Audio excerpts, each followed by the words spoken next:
Hello students, welcome to Carefree Education. Students, in this video today we are going to read the story that is The Selfish Giant. पहले तो आप समझो ये story है क्या, title का meaning क्या है। जाइंट होता है बहुत बड़ा, तो इसमें एक मैन है जो कि बहुत बड़ा है और वो और भी क्या है, सेल्फिश भी है। वो और क्या है, सेल्फिश भी है। सेल्फिश मतलब ही जो सिर्फ अपने बारे में ही सोचते हैं। ऐसे लोग जो सिर्फ अपने बारे में सोचते हैं उन्हें क्या कहा जाता है, सेल्फिश। और जाइंट वर्ड का यहाँ यूज़ क्यों किया गया है, जो कि जो मैन इस स्टोरी में जो वो कैरेक्टर है वो बहुत ज़्यादा बड़ा है, उसकी हाइट बहुत ज़्यादा बड़ी है, इसीलिए उसको क्या कहा गया है, जाइंट कहा गया है। अब इस स्टोरी का शॉर्ट में हम समझते हैं स्टोरी में है क्या। जो ये जाइंट मैन है वो, उसका एक गार्डन होता है, बहुत सुंदर सा गार्डन होता है जिसमें बहुत सुंदर फ्लावर्स हैं, ट्रीज़ हैं, फ्रूट के ट्रीज़ हैं। और एक दिन वो अपने घर लौट कर के आता है तो वो देखता है कि बहुत सारे बच्चे उसके गार्डन में खेल रहे होते हैं और उसको ये चीज़ बिल्कुल पसंद नहीं आती कि उसके गार्डन को कोई यूज़ करे। इसीलिए वो बहुत बड़ी बड़ी वॉल्स खड़ी कर देता है अपने गार्डन के पास और सबकी एंट्री बंद करवा देता है। इससे बच्चे बहुत ज़्यादा उदास हो जाते हैं और धीरे धीरे जब वो नोटिस करता है कि उसका गार्डन भी पूरा ख़राब होने लगा है। कैसे कि उधर से सिर्फ पूरा टाइम स्नो ही स्नो है, ग्रीनरी चली गई, फ्लावर्स नहीं आ रहे हैं उसके गार्डन में, उसके बाद फ्रूट्स नहीं आ रहे हैं और उसकी लाइफ जो थी वो भी, उसकी लाइफ की हैप्पीनेस ख़त्म हो गई थी। तो वो बहुत ज़्यादा अपसेट हो जाता है, उसको समझ नहीं आता है कि ऐसा क्यों हो रहा है। और सडनली जब वो बच्चों को अलाउ कर देता है गार्डन में खेलने के लिए, तब वापस उसकी ग्रीनरी वापस आ जाती है, फ्रूट्स आ जाते हैं। तो इन शॉर्ट इस स्टोरी का मॉरल यही है कि हमें हमेशा काइंड रहना चाहिए, सेल्फिश नहीं रहना चाहिए, अपनी चीज़ों को ज़्यादा से ज़्यादा शेयर करना चाहिए। इससे हम भी बहुत ज़्यादा खुश रहते हैं और लोग भी बहुत ज़्यादा खुश रहते हैं। अब डिटेल में समझते हैं स्टोरी में है क्या और इसके एंड में हम इसका मॉरल एक और बार डिस्कस करेंगे। The selfish giant is a much loved popular tale. ये बहुत एक पॉपुलर टेल है और किसकी, जो ऑस्कर वाइल्ड है, इसकी 5 स्टोरीज़ की बुक है, उसमें से ये एक स्टोरी है। कौन सी, selfish giant. Every afternoon as they were coming from the school, जैसे ही सारे बच्चे स्कूल से आते थे वो जाइंट के गार्डन में खेलने जाते थे। It was a very lovely garden with the soft green grass. Here and there over the grass stood beautiful flowers. Grass में बहुत सुंदर से फ्लावर्स होते थे, लाइक स्टार्स। जैसे हम आसमान में देखते हैं हर तरफ से स्टार्स ही स्टार्स दिखते, पूरा आसमान स्टार से भरा रहता है, वैसे ही जाइंट का जो गार्डन था वो पूरा टाइम फ्लावर से भरा रहता था। And there were 12 peach trees. Peach एक फ्रूट होता है, उसके पास 12 ट्रीज थे।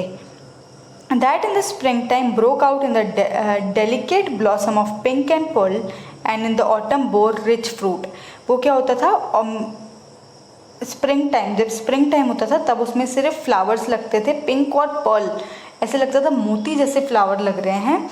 और ऑटम के टाइम पर उसमें बहुत ज़्यादा रिच फ्रूट्स, बहुत ज़्यादा फ्रूट्स ही फ्रूट से वो ट्रीज भर जाते थे। The bird set on the trees and सैंग so sweetly. और उसके ट्रीज पे क्या होती थी, बर्ड्स भी बहुत अच्छे से बैठ के गाना गाती थी और बच्चे उनकी आवाज़ बहुत खुशी से सुनते थे वो गाना जो बर्ड्स गाती थी। अपना गेम स्टॉप कर देते थे, मतलब अपना खेलना रोक देते थे उनके गाने सुनने के लिए। How happy we are here they cried to each other. वो हमेशा एक दूसरे को ज़ोर ज़ोर से यही बोलते थे कि हम कितने खुश हैं, ये गार्डन कितना ज़्यादा सुंदर है। One day the giant came back. एक दिन जाइंट वापस आ गया। He had to visit his friend the Cornish ogre and had stayed with him for 7 years. When he arrived, he saw the children playing in the garden. What are you doing here? He cried in a very gruff voice, and the children ran away. क्या हुआ, एक दिन वो giant अपने friend से मिलने के लिए वापस आया, अपने फ्रेंड के पास से वापस आया। तब उसने देखा कि उसके गार्डन में बहुत सारे बच्चे गेम खेल रहे हैं, तो उसको क्या बोला कि तुम सब यहाँ क्या कर रहे हो, और बहुत गुस्से वाली आवाज़ में, बहुत रूड टोन में बोला और सारे बच्चे उसकी आवाज़ सुन के डर के भाग गए। ये मेरा गार्डन है, said the giant, and I will not allow anybody to play in it. So he built high walls around it and put up a notice board. एक नोटिस बोर्ड भी लगा दी और बहुत बड़ी बड़ी दीवारें खड़ी कर दी जैसे कि कोई भी उसके घर के अंदर ना आ पाए, और एक नोटिस बोर्ड लगा दिया। He was a very selfish giant. वो क्या था, बहुत ज़्यादा सेल्फिश था, उसको बिल्कुल पसंद नहीं था कि उसके गार्डन में कोई भी आए। The poor children had nowhere to play. अब बच्चों के पास कोई जगह नहीं थी कि वो कहाँ खेलें। वो उन्होंने रोड पर भी खेलने की कोशिश की, लेकिन वहाँ पर बहुत डस्टी रोड था और वहाँ बहुत बड़े बड़े स्टोन्स थे, इसीलिए वो वहाँ खेल नहीं पाए और वो सिर्फ देखते रहते थे इतनी बड़ी बड़ी वॉल्स को कि काश वो जा पाए। when their lessons were over, जैसे ही उनके स्कूल ख़त्म होते थे, उनकी छुट्टी का टाइम होता था, उनके लेसन्स कंप्लीट हो जाते थे, वो हमेशा सिर्फ गार्डन देखते रहते थे कि अब वो कहाँ खेलें और वो बहुत दुखी हो जाते थे। Then the spring came, spring आ गई, मतलब हर तरफ स्प्रिंग सीज़न होता है जहाँ हर तरफ फ्लावर्स, ट्रीज़ में पत्ते, नए फ्रेश पत्ते आते हैं और हर तरफ ग्रीनरी ही ग्रीनरी होती है। All over the country there were little blossoms and little birds, पूरी कंट्री में क्या था, हर तरफ हरियाली हरियाली थी और छोटे छोटे से फ्लावर्स आने लग गए थे, बर्ड्स आने लग गई थी ट्रीज़ पर, हर तरफ हरियाली हरियाली थी। बस काश सेल्फिश जायंट के जो वो था गार्डन था उसमें अभी तक विंटर ही चल रही थी, उसमें अभी तक ठंड का ही मौसम चल रहा था। ऐसा क्यों, ये अभी हम डिटेल में समझेंगे। वहाँ पर बर्ड्स ने भी बैठना छोड़ दिया क्योंकि वहाँ पर कोई बच्चा नहीं था, बर्ड्स ने भी ट्रीज़ पर बैठना छोड़ दिया। And the trees forgot to blossom, और ट्रीज़ भी भूल गई कि कैसे ब्लॉसम होती है, वो भी बच्चों को बहुत ज़्यादा मिस कर रही थी। The only people who were pleased were snow and Frost. Snow क्या होती है, बर्फ़। जब ठंड में ये बेटा कहाँ की स्टोरी है, और फॉरेन कंट्रीज़ की बात हो रही है, तो वहाँ जहाँ स्नो गिरती है वहाँ हर तरफ स्नो ही स्नो, मतलब जायंट के गार्डन में अभी तक जा ही नहीं पाई थी ठंड, वहाँ स्नो और फ्रॉस्ट थी। फ्रॉस्ट क्या होती है मैं आपको इमेज में दिखाती हूँ। दिस इज़ फ्रॉस्ट, जो पत्तों के ऊपर ऐसी हल्की सी स्नो जम जाती है ना, इसे फ्रॉस्ट कहा जाता है। ये जो लेयर जम गई है पत्तों पर, इसे क्या कहा जाता है, फ्रॉस्ट। इसके कारण पत्तों की ब्यूटी ख़त्म हो जाती है, लीव्स की ब्यूटी ख़त्म हो जाती है और इनमें से ग्रीनरी दिखाई नहीं देती।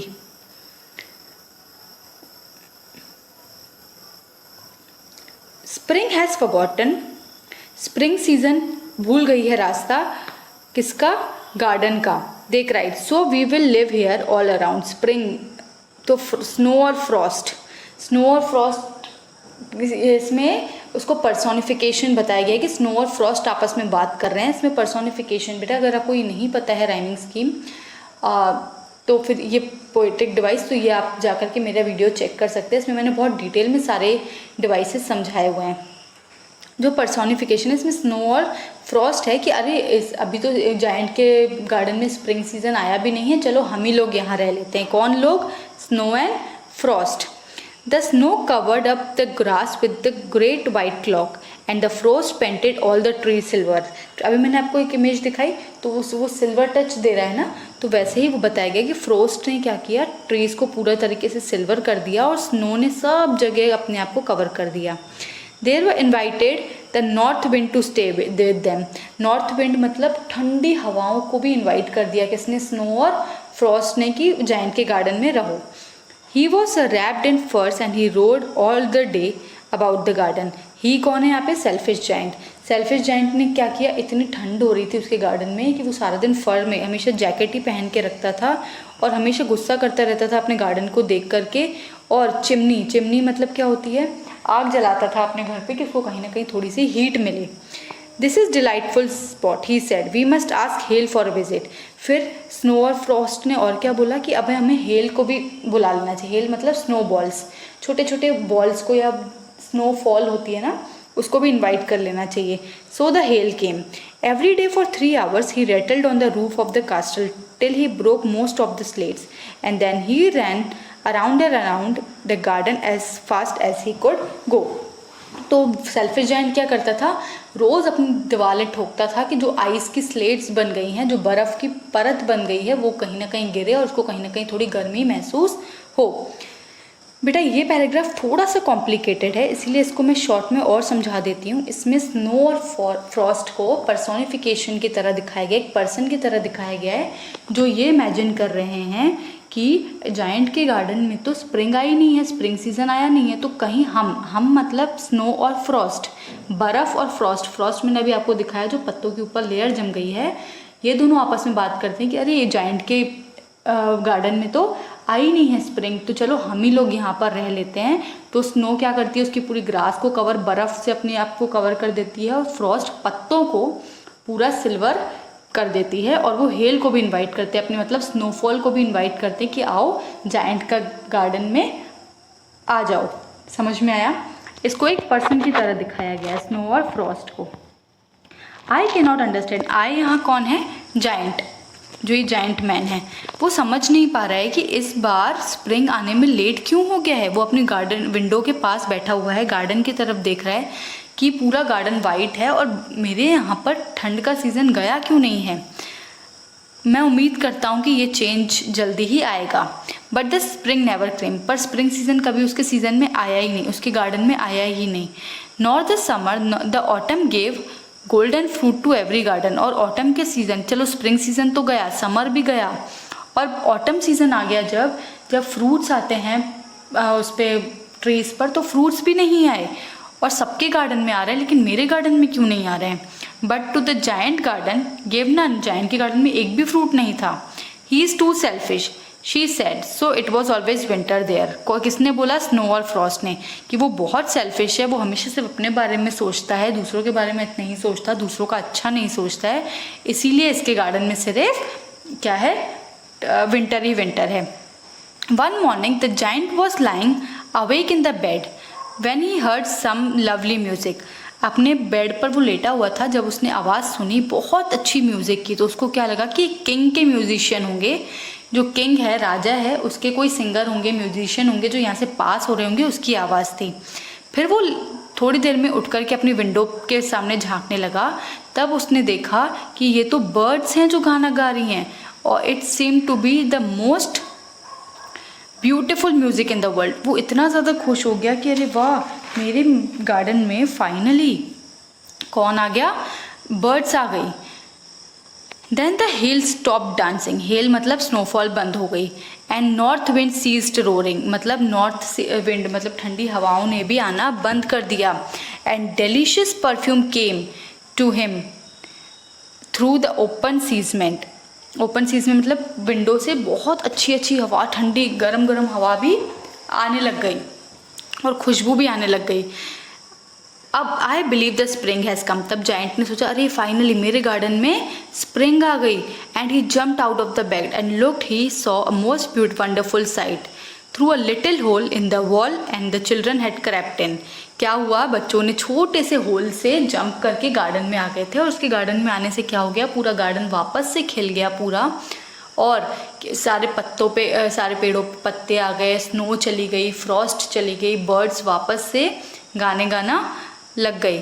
Through a little hole the wall the children had crept in, crept in मतलब वो अंदर घुस के आ गए। And they were sitting in the branches of the trees, जो ब्रांचेस होती है, ब्रांचेस क्या होती हैं? ट्रीज, जो ये ट्री होती है, इसकी जो ये ब्रांचेस होती हैं, इस ब्रांचेस पर, सारे ब्रांचेस पर क्या थे? बच्चे बैठे हुए थे। And the trees were so glad, trees इतनी ज़्यादा खुश हो गई थी कि सारे बच्चे उनके पास वापस आ गए और वो वापस ब्लॉसम, वो वापस खिलने लगी। And were waving their arms gently above the children's head, और ऐसे लग रहा था वो बच्चों के ऊपर अपना हाथ फैला रही हूँ। The birds were flying about and twittering with delight, twittering with delight का मतलब क्या होता है? गाना गाते हुए, और खुशी दिख रही थी उनके गानों में भी। And the flowers were looking up through the green grass and laughing, इतना सुंदर मतलब एक्सप्लेनेशन दिया गया है सारे चीज़ों का कि जैसे ही बच्चे उनके यहाँ आ गए वापस गार्डन में, हर चीज़ बहुत ब्यूटीफुल सी होने लग गई। It was a lovely scene, only in the corner it was a little winter, एक सिर्फ कॉर्नर में लिटिल विंटर थी जहाँ अभी भी बर्फ़ थी और फ्रॉस्ट थी। It was farthest corner of the garden, वो सबसे दूर वाला कॉर्नर था गार्डन का, क्योंकि जायंट का गार्डन बहुत बड़ा था, तो सबसे कोने में क्या थी? अभी भी विंटर थी। And it was standing a little boy, and in it was standing a little boy, वहाँ पर एक छोटा सा बच्चा खड़ा हुआ था। He was so small that he could not reach to the branches of the tree and he was wandering all around it crying bitterly. The poor tree was still quite covered with frost and snow and the north wind was blowing and roaring above it। क्या हुआ? वहाँ दूर एक बच्चा खड़ा था corner में जहाँ अभी भी बर्फ़ थी और वहाँ हवा अभी भी बहुत तेज़ थी, और वहाँ पर उस कॉर्नर पे अभी भी विंटर थी, लेकिन वहाँ पर एक छोटा सा बच्चा खड़ा था और वो रो रहा था क्योंकि वो इतना छोटा था कि वो ट्री पर चढ़ नहीं पाया। Climb up little boy, giant उसके पास गया और उसको जाकर के बोला कि चढ़ जाओ तुम भी, पर वो इतना छोटा था कि वो नहीं चढ़ पाया।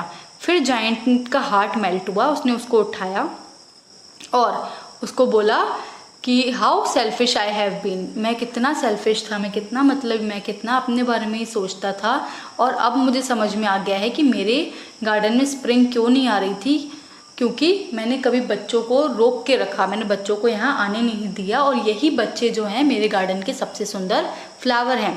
आई will put that poor little boy on the top of the tree and then I will knock down the wall. उसने क्या किया, छोटे से बच्चे को चढ़ा दिया ट्री पर और सारे वॉल्स जो थे उसको तोड़ दिए, जो इतनी बड़ी बड़ी वॉल्स उसने बना दी थी सब तोड़ दिए, और उसने सोचा कि अब मैं सारे बच्चों को हमेशा के लिए इसको प्लेग्राउंड बना दूंगा और सारे बच्चों को यहाँ अलाउ कर दूंगा। सो ही crept downstairs and went out in the garden. But when the children saw him that they were so frightened, जैसे ही सारे बच्चों ने देखा कि जाइंट फिर से वापस आ गया है तो वो इतना डर गए और भागने लगे। The garden became winter again. फिर से गार्डन विंटर में कन्वर्ट हो गया। Only little boy did not run. बस जो छोटा सा बच्चा था वो भाग नहीं पाया, क्योंकि वो पर इतना डर गया था कि वो इसलिए भाग नहीं पाया क्योंकि वो इतना छोटा था कि वो ट्री से खुद उतर नहीं पाया। तब जाइंट आया और उसने देखा, उसने उसको उठाया, जेंटली बहुत प्यार से उठाया और उसको बोला कि अब तुम यहाँ पर रोज आकर के खेल सकते हो। और वो ट्री, जो छोटी सी ट्री जो कॉर्नर में थी जिसमें अभी तक विंटर थी, वो भी क्या हो गई, ब्लॉसम हो गई। ब्लॉसम, उसमें भी पत्ते खिलने लगे, वहाँ से भी विंटर चली गई और वो भी खिल गया ट्री, और वहाँ पर भी क्या हो गई, ट्रीज आने लगी। The little boy stretched out his two arms. उस छोटे से बच्चे ने दोनों आर्म से उसको हग किया और उसको उसके नेक पर किस किया। और सारे बच्चों ने जब देखा कि जाइंट अब विग्ड नहीं है, विग्ड मतलब अब बुरा नहीं है, वो बहुत अच्छे में बदल गया है, सारे वापस आ गए और गार्डन में खेलने लगे। और जाइंट ने सबको बोला अब ये तुम्हारा ही गार्डन है, अब तुम सारे बच्चे आकर के यहाँ रोज़ खेल सकते हो। उसने ग्रेट एक्स क्या उठाया, खंजर उठाया और सारे वॉल्स तोड़ दिए और सारे लोगों को बोल दिया कि अब ये गार्डन बच्चों का है और बच्चे वहाँ पर खेल सकते हैं। All day long they played and in the evening they came to the giant. सारा दिन वो खेलते थे और फिर शाम को जाइंट के साथ भी खेलते थे, पर हमेशा जाइंट उस छोटे बच्चे के लिए पूछता था, क्योंकि जिसने उसको किस किया था तो उसके बारे में हमेशा पूछता था कि वो कहाँ गया, वो कहाँ रहता था। तो सारे बच्चों ने क्या बोला कि उसको नहीं पता है कि वो कहाँ रहता था, उसको तो उन्होंने पहली बार ही देखा था और वो सडनली गायब ही हो गया है। तो जाइंट बहुत सैड हो गया ये सुन कर के कि वो बच्चा कहाँ चला गया। एवरी आफ्टरनून, हर आफ्टरनून के बाद जब बच्चे यहाँ रोज़ खेलने आते थे और वो जाइंट से भी खेलते थे, पर वो जो छोटा सा बच्चा था जिसने उसको किस किया था वो कभी भी नहीं दिखा। The giant was very kind to all children. सारे बच्चों से वो बहुत ज़्यादा प्यार करता था, सबका वो फ्रेंड बन गया था। लेकिन जो वो छोटा सा बच्चा था जिसकी उसने हेल्प की थी, पर वो बच्चा उसे कभी नहीं दिखा और वो हमेशा सबसे उसके बारे में पूछता रहता था। बहुत साल गुजर गए, ईयर्स वेंट बाय, बहुत साल गुजर गए। जाइंट बूढ़ा हो गया। वो अब क्या करता था, आर्म चेयर पे बैठता था, क्योंकि अब वो बूढ़े होने के कारण खेल नहीं पा रहा था बच्चों के साथ। तो वो क्या हो गया, बूढ़ा, वो सिर्फ उनको देखता रहता था आर्म चेयर पर बैठ करके और बहुत खुश होता था कि उसके पास इतने सुंदर फूल भी हैं और फूल जैसे बहुत सुंदर बच्चे भी हैं। एक winter he looked out of his window, उसने विंडो के बाहर देखा, तब अब उसको विंटर से भी दुख नहीं होता था। जब उसके यहाँ ठंडी का मौसम भी आता था तो उसको अब ठंडियाँ भी बहुत अच्छी लगती थी, क्योंकि वहाँ बच्चे आकर के खेलते थे। और वो समझने लगा था कि अभी स्प्रिंग का सोने का टाइम है और फ्लावर्स का रेस्टिंग टाइम होता है, विंटर्स का टाइम। सडनली ही रब्ड हिज आइज, उसने सडनली अपनी आंखें रब की और उसने देखा कि वहाँ पर वो छोटा सा बच्चा गार्डन में खड़ा हुआ है। इट ब्रांचेस, और वहाँ पर जहाँ वो खड़ा है वहाँ के जो ट्रीज हैं वो अभी तक ब्लॉसम कर रहे हैं, वहाँ पर विंटर है ही नहीं, वहाँ पर अभी भी सारे फ्लावर्स गोल्डन हैं, सिल्वर फ्रूट वहाँ लग रहे हैं। और वहाँ पर एक छोटा सा बच्चा, जैसे ही वो पास गया तब वो बहुत गुस्से में, वो जैसे ही उसने उस बच्चे को देखा वो बहुत गुस्से में आ गया, क्योंकि उस बच्चे के हाथ में पूरे क्या थे, निशान बने हुए थे। तो उसने जाइंट ने बोला, अरे किसकी इतनी हिम्मत कि तुमको, किसने इतना डेयर किया, किसकी इतनी हिम्मत कि तुम्हें चोट पहुंचाई। For on the palms of the children's hand were the print of 2 nails, उस जो बच्चे के हाथ में थे वहाँ 2 नाखून के निशान थे। And the print of 2 nails were on the 2 little feet, और जो पैर थे, पैरों पर भी 2 नाखून के निशान थे। किसने हिम्मत की तुम्हें चोट पहुंचाने की? Cried the giant, tell me, मैं उसको छोड़ूंगा नहीं, मैं अपना तलवार लेकर आऊँगा और उसमें उसको मार डालूंगा। स्ले का मतलब होता है मैं उसको मार डालूंगा, मैं उसको किल कर दूंगा ना। आंसर द चाइल्ड, चाइल्ड ने क्या आंसर किया? नहीं, किसी ने मुझे नहीं मारा है, बट ये वाउंड्स क्या है? लव के, जो ये चोट है वो प्यार की चोट है। पर किसने किया ये? Said the giant, and the strange of fell on him and he knelt before the little child and the child smiled on the giant and said to him, you let me play once in your garden, today you shall come with me to my garden which is paradise. उसने क्या बोला कि तुमने कभी मुझे एक बार अपने garden में खेलने का मौका दिया था, आज मैं तुम्हें अपने गार्डन में लेके चलता हूँ जो पैराडाइज है। पैराडाइज का मतलब होता है लाइफ आफ्टर डेथ, जो मरने के बाद हमें स्वर्ग मिलता है उसे पैराडाइज कहा जाता है। मतलब जो वो छोटा सा बच्चा जाइंट को मिला था वो और कोई नहीं था, वो मैसेंजर ऑफ गॉड था, वो गॉड ही था जो उसने उसको आकर के मैसेज दिया था कि उसे सेल्फिश नहीं बनना चाहिए, उसे हमेशा काइंड रहना चाहिए दूसरों की तरफ। अगर हम दूसरों के लिए अच्छा सोचेंगे तो हमारे साथ भी अच्छा होगा। वो मैसेंजर ऑफ गॉड था, मतलब वो एक गॉड का ही भेजा हुआ मैसेज था जाइंट के लिए कि वो बच्चों को खेलने दे दे, और वही गॉड उसके बाद उसको वापस लेने आए और उसे अपने साथ गार्डन ऑफ लव में लेकर के गए। जब सारे बच्चे आफ्टरनून में आए, उन्होंने देखा कि जाइंट की डेथ हो चुकी है अंडर द ट्री, और उसके ऊपर सारे वाइट ब्लॉसम्स है। वाइट ब्लॉसम्स मतलब उसकी लाइफ बहुत अच्छी होने वाली है आफ्टर डेथ। तो मॉरल ऑफ द स्टोरी अगर मैं आपको बताऊं ये क्या है कि हमें कभी सेल्फिश नहीं होना चाहिए, हमें हमेशा दूसरों के लिए अच्छा सोचना चाहिए। हम दूसरों के लिए अच्छा सोचेंगे तो हमारे लिए भी बहुत अच्छा होगा। हमें हमेशा क्या रहना चाहिए? काइंड रहना चाहिए दूसरों की तरफ। अगर हम अपने साथ दूसरों अपनी चीज़ें दूसरों के साथ शेयर करेंगे तो गॉड हमेशा हमसे बहुत खुश होते हैं और वो हमें किसी न किसी तरह से प्रेजेंट देते हैं। So this was the story. If you have any doubt please do right in the comment section. Thank you students.